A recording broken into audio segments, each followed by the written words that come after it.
The afternoon sunlight poured through the large windows of my new home, painting the wooden floor with golden streaks.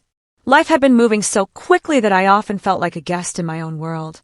Just a few months ago, I had stepped into this family as a newlywed, filled with both excitement and hesitation.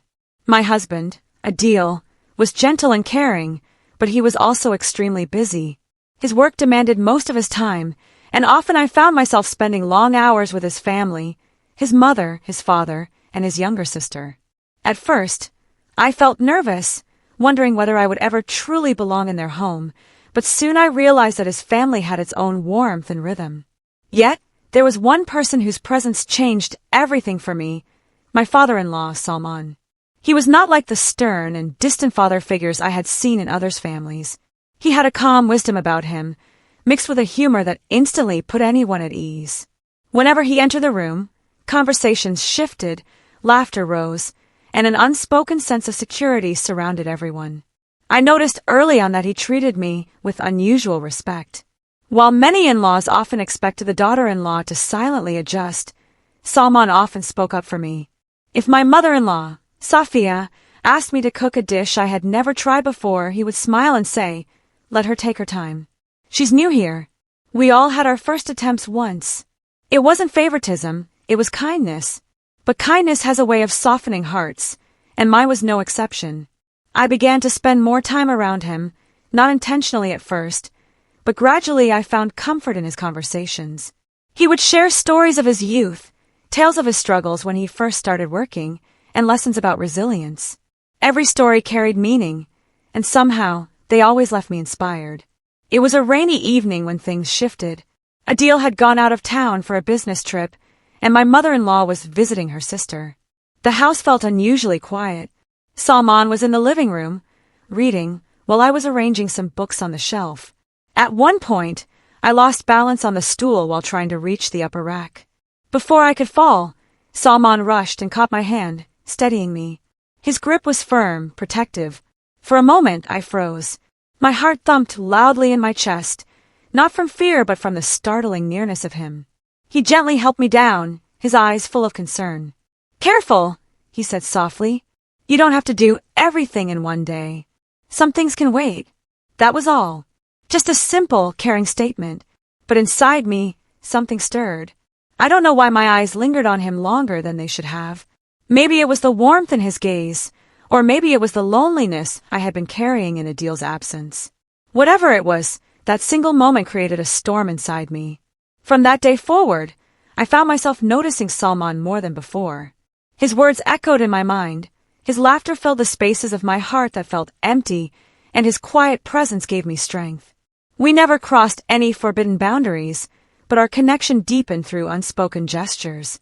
He would notice when I was tired and bring me tea. I would see him sitting alone in the garden and join him, talking about life, dreams, and memories. It wasn't romance in the conventional sense. It was something deeper, an emotional bond that neither of us had expected. But fate has a way of revealing what we try to hide. One evening, I was helping Salman sort through some old family albums in the study. We sat close together, the laughter of shared memories echoing between us as we turned the pages. I leaned in to point at a photo, and he leaned closer too. The closeness was innocent, yet the air around us felt heavy with unspoken emotions. And then, suddenly, the door opened. Safia, my mother-in-law, stood there. Her eyes shifted from me to Salman, her expression unreadable. My heart stopped. I felt as though the world had collapsed beneath me. I quickly moved back, fumbling with the photo album, my hands trembling. "Amy, we were just—" I stammered, but my words failed me. She walked into the room slowly, her silence more terrifying than any words she could have spoken. My throat tightened. I expected anger, accusations, or perhaps tears. But what came next left me completely stunned. She sat down on the chair across from us, folded her hands, and looked at me with a gaze that pierced through my soul. "I knew this would happen," she said quietly. Her words hit me like thunder. I looked at her in shock. "What do you mean?" She sighed deeply, her eyes softening, though her tone carried the weight of years of hidden truths. "You see, when I married Salman, I was very young. And though he is a good man, I never truly found the kind of companionship I longed for. He always remained more of a protector than a partner. I know how easily one can be drawn to him, his strength, his patience, his way of making people feel safe. I sat frozen, unable to comprehend what I was hearing. She wasn't accusing me. She wasn't accusing him. Instead, she was revealing her own story. "I've watched you these past months," she continued, her voice neither harsh nor gentle but firm. "And I saw the way your eyes searched for comfort when a deal wasn't around. I don't blame you. But I must warn you, what you feel now, what you think is affection, may only be loneliness disguised as attachment." Tears burned my eyes. I couldn't deny the truth in her words. She was right. Perhaps it wasn't love, but a desperate search for belonging in a home where I often felt like an outsider. Salman sat quietly, his face pale, his eyes lowered.